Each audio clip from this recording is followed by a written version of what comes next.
যেরকম আমাদের শালবাগান 106-7, আমাদের 249 থেকে 252-53, আমাদের দুর্গাপুরে আমাদের 31 নম্বর ওয়ার্ডে, এখানেও সিটি সেন্টারের ক্ষেত্রে একই 150 কারণে এরকম ঘটনা ঘটছে।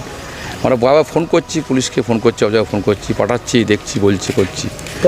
কেন্দ্র বাহিনী থাকতেও কি তৃণমূল তো কিছু মানে না, ওরা তো জানে ওদের অবস্থা খারাপ, সেই জন্য এখনও চেষ্টা করছে, 2-4টা বুথকে ডিস্টার্ব করার চেষ্টা করছে, কিন্তু লাভ বিজেপি কর্মীরা কি প্রতিহত করতে পারছে না, প্রতিরোধ করতে পারছে? দেখুন, আমরা প্রতিহত করার বিষয় নয়, আমরা চাই শান্তিপূর্ণ ভোট। একটা অঘটনা ঘটানোর কোনো বিষয় নয়, আমরা তৃণমূল কংগ্রেস নই।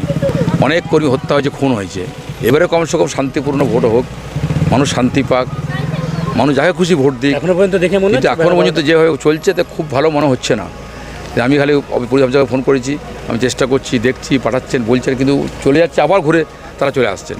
এবং 106 সাথে কয়েকবার কমপ্লেন করলাম, সব জায়গায় মানে সব জায়গায় নয়, কিন্তু কিছু কিছু হচ্ছে, বেশি করবো না। আর 10টা বুথে আপনাদের প্রতিনিধি দেওয়া সম্ভব?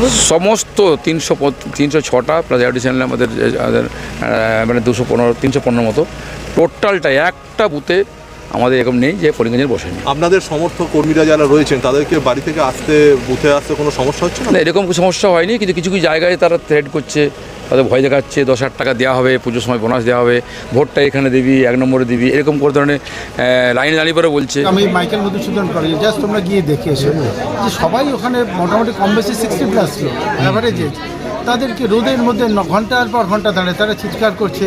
এবার তাদেরকে বারবার বোঝানো হচ্ছে, এবার তারা বলছে উপরের অর্ডার না এলে, এবার উপরের অর্ডারটা তো তারা কিন্তু এসি ঘরে বসে অর্ডার দিয়ে দিচ্ছে। এই লোকগুলো তাদেরই বাবা মা ধরুন এখানে এইভাবে রোদের মধ্যে দাঁড়িয়েছে ঘন্টার পর ঘন্টা, তাদেরকে ভিতরে ঢুকে একটু ছায়াতে অনেক দূরে, এর মধ্যে সিকিউরিটির কোনো ইয়ে নেই।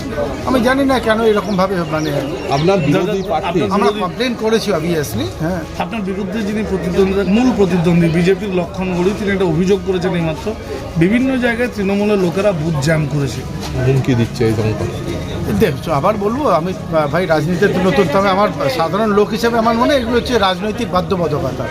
এই যেমন সেই মানে এদের বলতে হয় বলে বলা, আমি তো উল্টোটা কোথাও কোথাও দেখলাম, আমি সেগুলো নিয়ে বলছি না, আমি কমপ্লেনও করছি না এদের কথায় কথায় এদের মতন করে।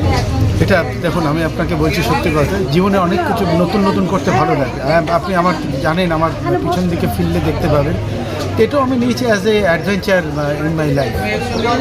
মানে লেটস সি। মানুষের উপরে আস্থা রয়েছে, অবশ্যই আস্থা আছে, অবশ্যই আস্থা আছে, তবে মানে ডেফিনেটলি ভালো লাগছে, অ্যাডভেঞ্চারটা ভালো লাগছে।